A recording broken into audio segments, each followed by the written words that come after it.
स्वागत है आपका इंश्योर सिविल सर्विसेज पर। मेरा नाम है सौरभ यादव और आज का लेक्चर जो है lecture number 6 Uttar Pradesh special का प्री 2022 और मेंस 2021 को ध्यान में रखकर ये लेक्चर आपको दिए जा रहे हैं। 5 लेक्चर कवर हो चुके हैं। अगर आपने नहीं देखा है तो जाकर लेक्चर देख लीजिए। बिहार स्पेशल का भी एक लेक्चर आपको दिया जा चुका है और उत्तराखंड स्पेशल का भी एक लेक्चर आपको दिया जा चुका है। अगर आप ज्योग्राफी नहीं पढ़े हैं तो ज्योग्राफी भी जाकर आप प्लेलिस्ट नहीं तो वीडियोस में ज़रूर पढ़ी है और मैराथन वीडियोस भी प्रियांशु सर के आपको मिल जाएंगे, वो भी देख लीजिए। ओके, चलिए आज का लेक्चर शुरू करते हैं। आज हम लोग उत्तर प्रदेश की अर्थव्यवस्था के बारे में देखेंगे, उत्तर प्रदेश में इंडस्ट्रीज़ के बारे में देखेंगे, बहुत कुछ चीज़ें डिस्कस करेंगे। उत्तर प्रदेश को इकोनॉमिक डिवीज़न 4 इकोनॉमिक डिवीज़न में बांटा गया है, 4 इकोनॉमिक जोन्स में। ओके, पहला जोन है ईस्टर्न जोन, दूसरा है वेस्टर्न जोन, तीसरा है सेंट्रल जोन और चौथा बुंदेलखंड जोन। ठीक है, आइए मैप में देखते हैं यहाँ पर। तो ये है वेस्ट उत्तर प्रदेश, ये है ईस्ट उत्तर प्रदेश, ये सेंट्रल और ये है बुंदेलखंड का क्षेत्र। तो वेस्टर्न उत्तर प्रदेश सर्वाधिक डेवलप्ड है, सबसे ज़्यादा उत्तर प्रदेश की जीडीपी में योगदान देता है, 50% से ज़्यादा। ईस्टर्न उत्तर प्रदेश 26 से 27% तक योगदान देता है उत्तर प्रदेश की जीडीपी में और सेंट्रल उत्तर प्रदेश 17 से 18% तक। और बुंदेलखंड क्षेत्र सबसे कम डेवलप्ड है और बहुत कम योगदान भी देता है, 4 से 5% तक उत्तर प्रदेश की जीडीपी में। ओके, तो मेंस में अगर क्वेश्चन आए इकोनॉमिक्स से रिलेटेड उत्तर प्रदेश के तो सबसे पहले मैप बनाइए और मैप बनाने के बाद उसमें आप इस प्रकार से दिखाइए। बन नहीं पाया मैप सही से, इस प्रकार से दिखाएंगे। फिर और चीज़ें हम आपको बता रहे हैं किस प्रकार से उत्तर प्रदेश में एक कल्चर सेक्टर है, किस प्रकार से मैन्युफैक्चरिंग सेक्टर है। ठीक है, उत्तर प्रदेश सरकार का टारगेट है कि 2024 तक $1 ट्रिलियन की अर्थव्यवस्था बनाने का। ठीक है, $1 ट्रिलियन की अर्थव्यवस्था बनाने का। उत्तर प्रदेश में प्राइमरी सेक्टर, एग्रीकल्चर और एलाइड सेक्टर का योगदान जो है पूरी अर्थव्यवस्था में, पूरी जीडीपी में उत्तर प्रदेश की जीडीपी में 23% का है। मतलब प्राइमरी सेक्टर जो है 23% योगदान देता है और सेकेंडरी सेक्टर 26.8% योगदान दे रहा है। और टर्सरी सेक्टर यानी सर्विस सेक्टर 50.2% योगदान दे रहा है उत्तर प्रदेश के अर्थव्यवस्था में। और यही इंडिया के साथ भी है। इंडिया पूरे भारत की बात करें तो अभी रिसेंट के डेटा में 19.9% एग्रीकल्चर सेक्टर का योगदान है भारत की जीडीपी में।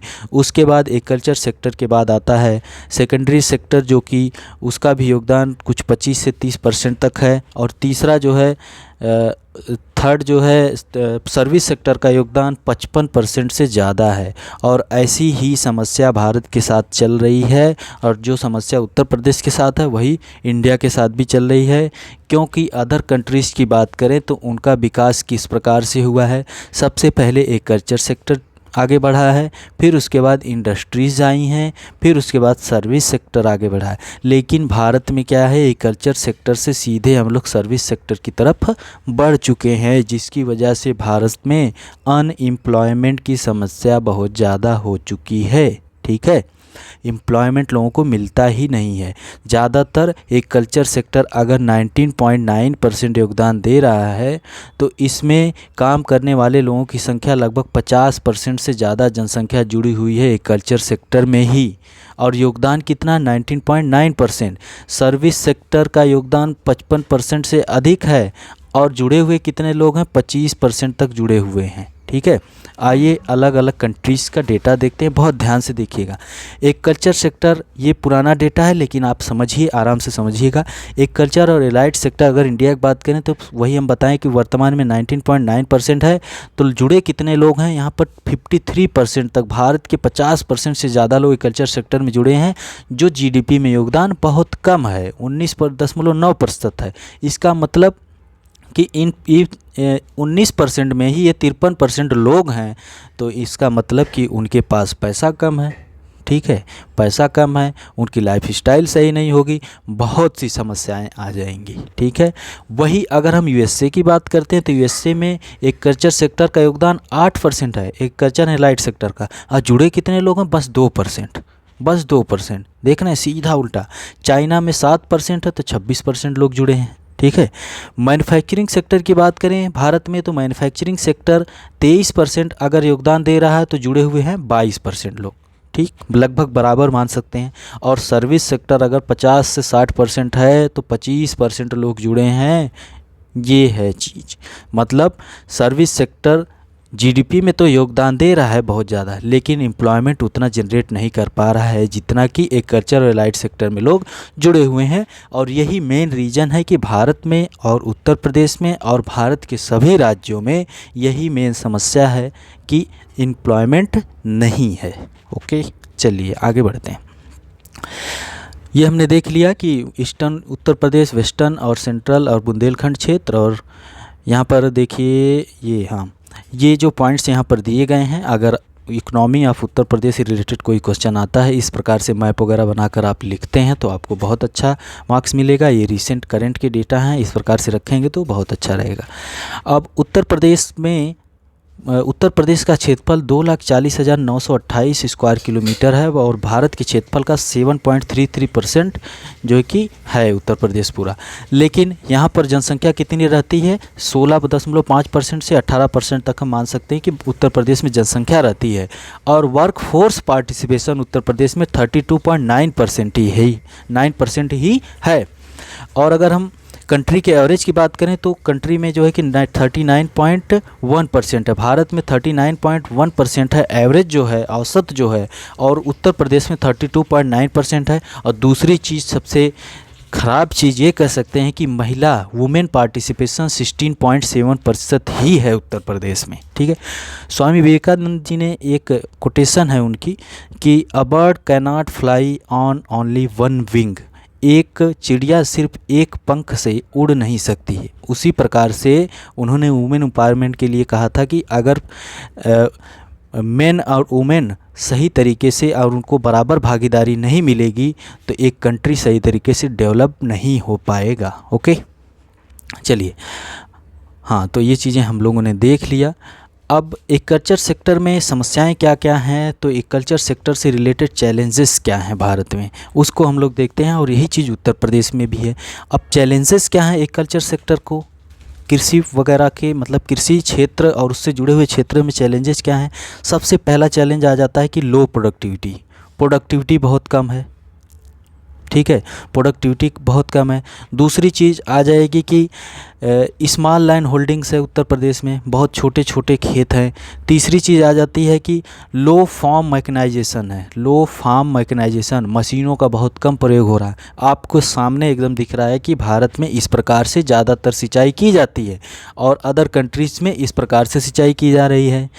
इस प्रकार से सिंचाई करने में अगर बड़ा खेत है तो कम से कम 2-3 लोगों की ज़रूरत होगी। और साथ ही साथ यहाँ पर देखिए कि प्रोडक्टिविटी सीधे कम होगी, क्योंकि कुछ क्षेत्रों में पानी ऐसे जाकर ज़्यादा भर जाएगा तो वहाँ की फसलें ख़राब हो जाएंगी, लेकिन इस प्रकार से होगा तो ख़राब नहीं होंगी। अगली चीज़ आ जाती है कि क्या चैलेंज है कि प्रॉपर इरिगेशन फैसिलिटीज़ नहीं है। यही मतलब प्रॉपर इरिगेशन फैसिलिटीज़ अवेलेबल नहीं है, लोगों के पास क्रेडिट अवेलेबिलिटी नहीं है, पैसा नहीं है कि मतलब इस प्रकार की मशीनें खरीद सकें। डिस्कस्ड अनएम्प्लॉयमेंट, डिस्गाइज्ड बोलते हैं, डिस्गाइज प्रच्छन्न बेरोजगारी है। एक ही खेत में सिंचाई करने के लिए या फिर एक ही खेत में काम करने के लिए पूरा परिवार लगा है, जबकि उस काम को एक आदमी अकेले कर सकता है, ठीक है। तो ये चीज़ें हैं। और इसके लिए गवर्नमेंट के क्या क्या स्टेप्स लिए गए हैं, गवर्नमेंट ने क्या क्या स्टेप्स लिए हैं। जैसे गवर्नमेंट ने स्टेप लिया किसान credit card, soil health card, प्रधानमंत्री फसल बीमा योजना, उसके साथ साथ संपदा स्कीम गवर्नमेंट के द्वारा शुरू की गई, संपदा स्कीम शुरू की गई, किसके लिए, मैन्युफैक्चरिंग सेक्टर के लिए। और ई नाम शुरू किया गया, और भी बहुत सी चीज़ें गवर्नमेंट के द्वारा स्टेप्स लिए गई हैं। लेकिन अभी हाँ, एक और जैसे कि कृषि उड़ान शुरू की गया था, कृषि उड़ान केंद्र सरकार के द्वारा शुरू किया गया था। पीएम कुसुम योजना, ये सब चीज़ें आप लिखेंगे तो में इसमें आपको बहुत फ़ायदा होगा। चलिए आगे बढ़ते हैं। ये सब तो हो गया। हाँ, इंडस्ट्रियल एरियाज़ कहाँ कहाँ पर हैं उत्तर प्रदेश में, इस मैप में आप देख सकते हैं कि ये हमने बताया था कि अगर वेस्टर्न उत्तर प्रदेश है तो इंडस्ट्रीज़ यहाँ पर ज़्यादा डेवलप्ड हैं। ये गौतम बुद्ध नगर का क्षेत्र है, आईटी सेक्टर की इंडस्ट्रीज़ ज़्यादा हैं और इस क्षेत्रों में है। और छोटे छोटे एमएसएमई सेक्टर बहुत ज़्यादा है उत्तर प्रदेश में। एमएसएमई सेक्टर, एमएसएमई एक्ट 2006 में आया था। उत्तर प्रदेश पीसीएस ने क्वेश्चन ये भी पूछा है कि एमएसएमई सेक्टर, एमएसएमई एक्ट आया कब था, ठीक है। और ये बुंदेलखंड क्षेत्र इधर ईस्टर्न उत्तर प्रदेश, ये मिडल वाला मध्य उत्तर प्रदेश, ओके। तो यहाँ पर देखिए जहाँ पर रेड रेड है ये इंडस्ट्रीज़ हैं, कुछ ना कुछ इंडस्ट्रीज़ हैं उत्तर प्रदेश में। इधर आप भदोही वगैरह में देखेंगे तो यहाँ पर कालीन वगैरह का बहुत ज़्यादा काम होता है, ठीक है। चलिए, उत्तर प्रदेश में कृषि के बाद सबसे अधिक रोजगार देने वाला उद्योग हथकरघा है। उत्तर प्रदेश का प्रमुख औद्योगिक नगर कानपुर है। सूती वस्त्र उद्योग की दृष्टि से उत्तर प्रदेश देश में तीसरे स्थान पर है। तो आप बताइए पहले स्थान पर कौन है और दूसरे स्थान पर कौन है, कमेंट जरूर किया करिए। कुछ ही लोगों के कमेंट आते हैं, लाइक भी कर दिया करिए, शेयर भी कर दिया करिए, सब्सक्राइब भी कर दिया करिए और कमेंट तो ज़रूर किया करिए। कुछ करिए या मत करिए, कमेंट जरूर किया करिए जो क्वेश्चन पूछे जाते हैं, कुछ लोग करते हैं, ठीक है। उत्तर प्रदेश निम्न वस्तुओं के उत्पादन में प्रथम स्थान पर है। यहीं से क्वेश्चन उठा के फेंक दिया गया था प्रियांशु सर की भाषा में कि खींच के मार दिया गया था, कहते हैं खींच के मारेगा। तो गेहूं उत्पादन में नंबर 1 पर है, कुल खाद्यान्न उत्पादन में नंबर 1 पर है, कुल दूध उत्पादन में नंबर 1 पर है, कुल गन्ना उत्पादन में नंबर 1 पर, कुल पशुधन उत्पादन में नंबर 1 पर है, कुल आलू उत्पादन में उत्तर प्रदेश नंबर 1 पर है, ओके। याद रखिएगा ये सब चीज़ें बहुत ही महत्वपूर्ण हैं। कुछ क्षेत्र हैं जैसे देखिए बुलंदशहर दुनिया में खुर्जा मिट्टी बर्तन के लिए प्रसिद्ध है। अब यहीं से एक क्वेश्चन पूछा गया कि जीआई टैग काली मिट्टी के बर्तन के लिए जीआई टैग दिया गया है, तो वो कहाँ के बेस पे, कहाँ की काली मिट्टी के बर्तन है उसके बेस पे जीआई टैग दिया गया है। तो 3-4 चीज़ें हैं जैसे चिन्हट में, चिन्हट लखनऊ में, वहाँ पर काली मिट्टी के बर्तन बनते हैं। निज़ामाबाद आजमगढ़ में, वहाँ पर काली मिट्टी के बर्तन है। तीसरा खुर्जा भी है और भी कई क्षेत्र हैं। तो निज़ामाबाद आजमगढ़ वाले के बेस पे जीआई टैग दिया गया था। ये क्वेश्चन आया हुआ है अभी 2021 में, ओके, ठीक है। आगे है कि मेरठ में एशिया का सबसे बड़ा सोना बाजार है। दूसरी चीज़, मेरठ में खेल के सामान और वाद्य यंत्र भी मेरठ में बनते हैं, ओके। राज्य में चमड़े और चमड़े के उत्पाद के लिए आगरा और कानपुर 2 प्रमुख केंद्र हैं, आगरा और Kanpur. Varanasi diesel locomotive works में डीजल इलेक्ट्रिक इंजनों के निर्माण के लिए जाना जाता है। उत्तर प्रदेश देश में कुल कपड़ा उत्पादन का 15% उत्पादन करता है, ओके। वाराणसी विश्व प्रसिद्ध हथकरघा से बुने वस्त्रों, हथकरघा कहते हैं बनारसी साड़ी, बनारसी साड़ी बनारस में मिलती है, ठीक है, बनारसी। और चिकन कढ़ाई के लिए लखनऊ है। ऐसे ही बहुत से क्षेत्र उत्तर प्रदेश के फेमस हैं। एमएसएमई सेक्टर मुख्य रूप से हैं और सबसे ज़्यादा रोजगार भी यही प्रोवाइड करते हैं। सेंट्रल गवर्नमेंट के द्वारा startup India, stand up India, invest India इस प्रकार की योजनाएं शुरू की गई। तो इससे क्या होगा, इन सब योजनाओं से, इस प्रकार के एमएसएमई सेक्टर को बढ़ावा देकर क्या होगा, सबसे पहली चीज़ तो रोज़गार पैदा होगा। दूसरी चीज़ कृषि से बोझ कम होगा, कृषि क्षेत्र पे ज़्यादा लोग हैं तो उसका बोझ कम होगा, कम लोग काम करेंगे। निर्यात को बढ़ावा देने की भी बात है कि निर्यात भी बढ़ेगा। कह रहे थे कि मार्केट की अवेलेबिलिटी नहीं है, प्रोडक्ट अगर प्रोडक्शन हो भी जा रहा है तो मार्केट नहीं है। मार्केट क्यों नहीं, क्योंकि क्वालिटी की समस्याएँ हैं, क्वालिटी जो है कि कम्पीट नहीं कर पा रहे हैं। राज्य के लिए राजस्व के स्रोत भी बनेंगे और संतुलित विकास होगा, क्योंकि उत्तर प्रदेश पहले से ही खराब वितरित जनसांख्यिकी है, जबकि पश्चिमी उत्तर प्रदेश में अधिक समृद्ध जनसंख्या है। पूर्वी उत्तर प्रदेश अपेक्षाकृत गरीब है, ओके। ये सब फायदे होंगे। यहाँ पर वही चीज़ इंग्लिश में दी गई है। अब इन्वेस्ट इंडिया की वेबसाइट पर कुछ चीज़ें उत्तर प्रदेश से रिलेटेड दी गई हैं, देखते हैं क्या है। यहाँ पर उत्तर प्रदेश के बारे में बताया गया कि क्षेत्रफल की दृष्टि से उत्तर प्रदेश भारत का चौथा सबसे बड़ा राज्य है, चौथा है। राजस्थान एमपी महाराष्ट्र के बाद चौथा सबसे बड़ा राज्य है। 200 मिलियन की जनसंख्या, जो ब्राज़ील की जनसंख्या के बराबर है। हाँ, अब टूरिज्म सेक्टर के लिए बात करें तो ताजमहल, बौद्ध तीर्थ स्थल जैसे सारनाथ और कुशीनगर और प्रयागराज और वाराणसी जैसे हिंदू तीर्थ स्थानों की उपस्थिति के साथ भारत राज्य में सबसे लोकप्रिय पर्यटन स्थलों में से एक है, ओके। उत्तर प्रदेश में मेरठ खेल के सामान, मुरादाबाद पीतल के बर्तन, कन्नौज में इत्र नगरी बड़ी फेमस चल रही इस समय। तो कन्नौज में इत्र का काम होता है, इत्र नगरी, नगर महोदय श्री कहा जाता है कन्नौज को।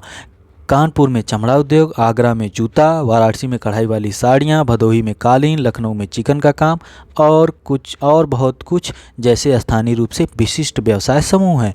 उत्तर प्रदेश सरकार ने one district one product scheme शुरू की थी। इन सब जो जगह जगह पर हर एक ज़िले में कुछ ना कुछ उसकी स्पेशल चीज़ें हैं हर एक डिस्ट्रिक्ट की, वो भी हम आगे देखते हैं। उत्तर प्रदेश को भारत की खाद्य टोकरी के रूप में जाना जाता है क्योंकि यह कई खाद्य पदार्थों का प्रमुख उत्पादक है। यह भारत में शीर्ष विनिर्माण गंतव्य भी है जो राष्ट्रीय विनिर्माण में 8% से अधिक योगदान देता है। 8% से अधिक योगदान देता है।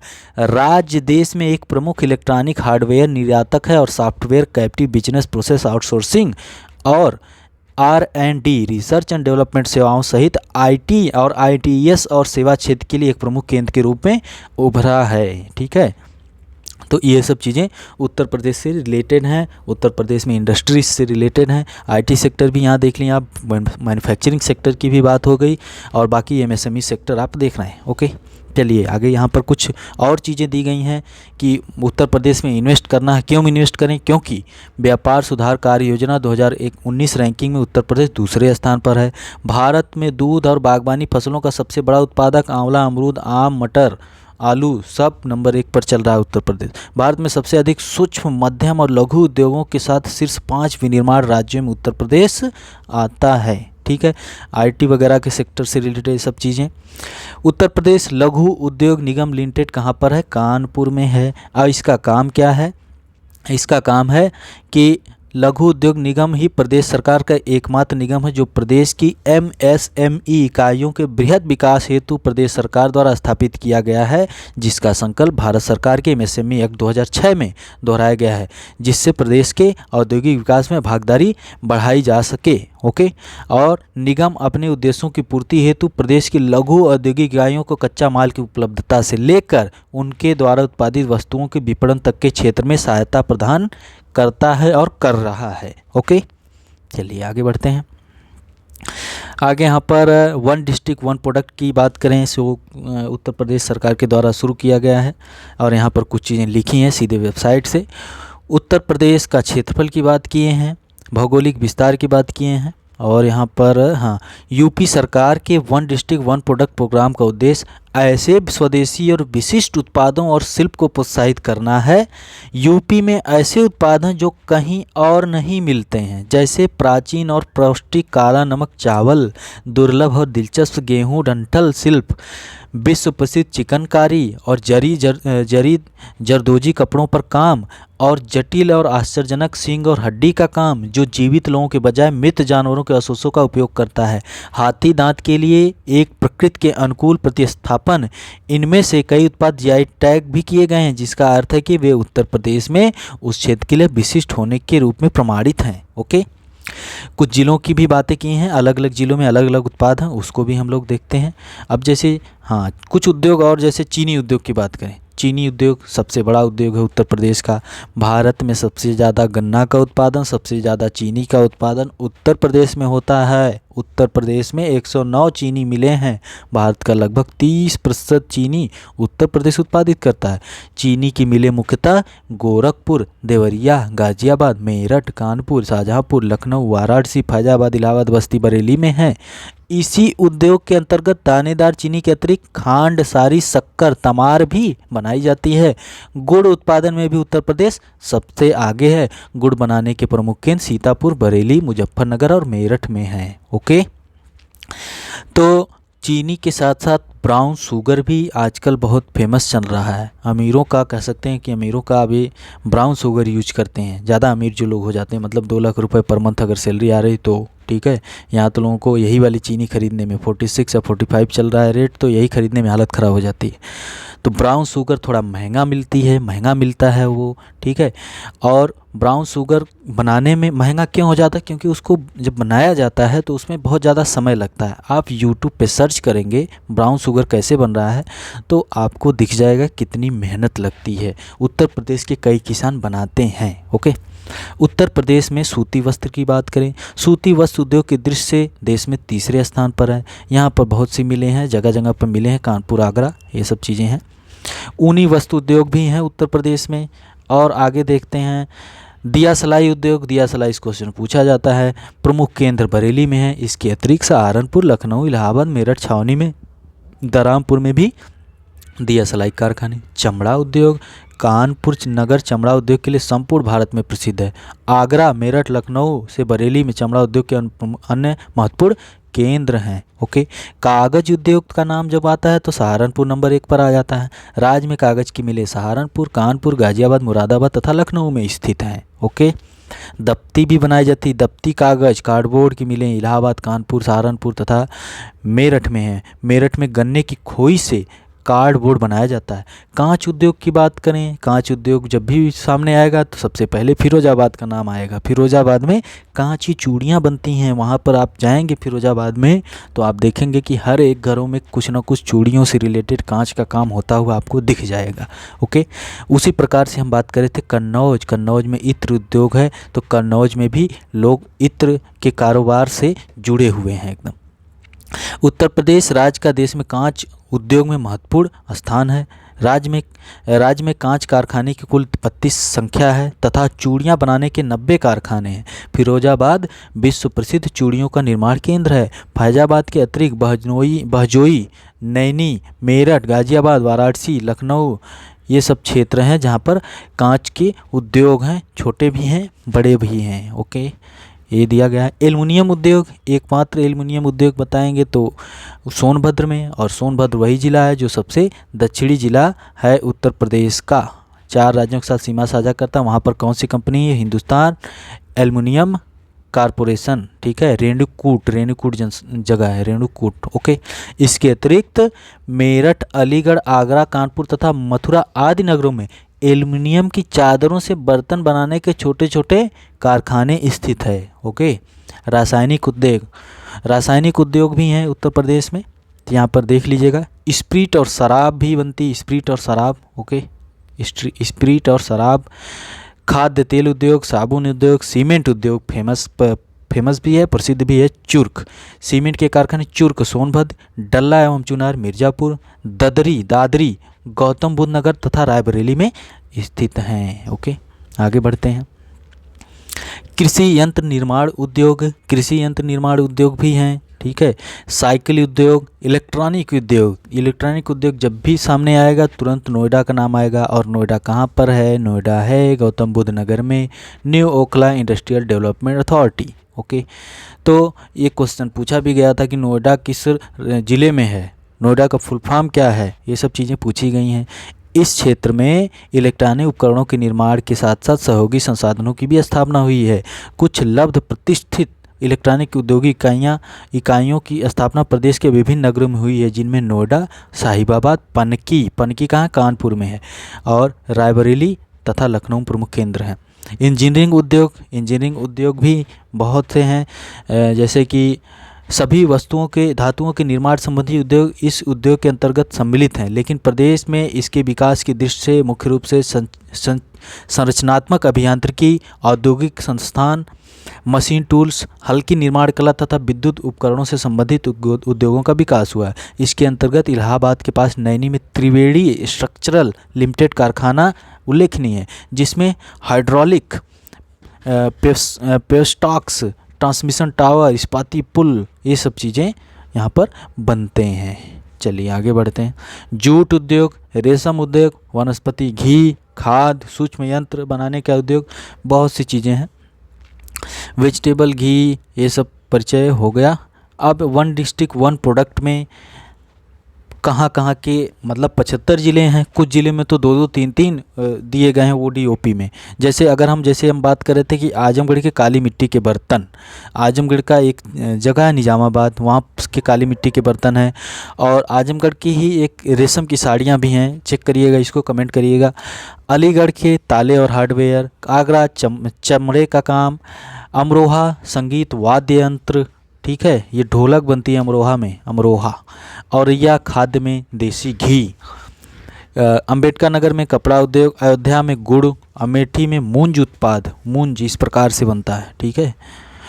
बाराबंकी में कपड़ा उद्योग, बुलंदशहर, ऐसे करके 75 ज़िले हैं। कम से कम 100 से ऊपर ODOP में होंगी चीज़ें, चेक कर लीजिएगा आप लोग।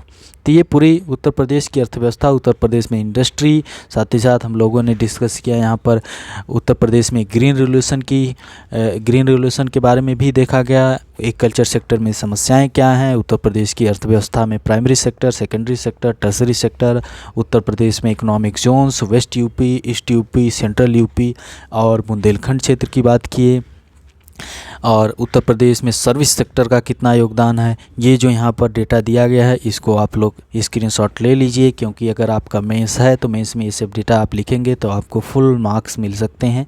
फुल का मतलब कि 8 में से 8 नंबर का अगर क्वेश्चन होगा तो आपको 6 से 7 तो मिल ही जाएंगे, अगर इस प्रकार के पूरे सही तरीके से आपने मैप वगैरह बना के दिखा दिया। या फिर 12 नंबर का है तो उसमें भी आपको 8-9 मिल सकते हैं। ओके, चलिए मिलते हैं अगले लेक्चर में। कुछ और भी चीज़ें हैं उत्तर प्रदेश की, उसको लेकर आपसे मिलते हैं। बहुत बहुत धन्यवाद।